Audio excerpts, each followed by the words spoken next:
This is the match preview for Leicester vs Wolves. I mean, if you see about Wolves, look how bad they played, especially against Ipswich and West Ham. Hopefully we'll have Victor Pereira at the game today, and hopefully he'll turn things around quickly to avoid relegation, because we do not want to go back down to the Championship and be like a rubbish team. We want to be in the top league and stay in the top league. However, there's a chance we might draw or lose to Leicester, but if that happens, then relegation is definitely guaranteed.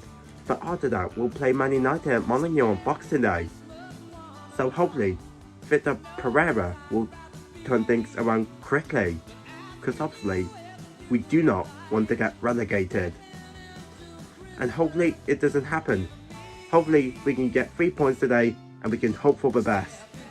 Anyways, Merry Christmas guys.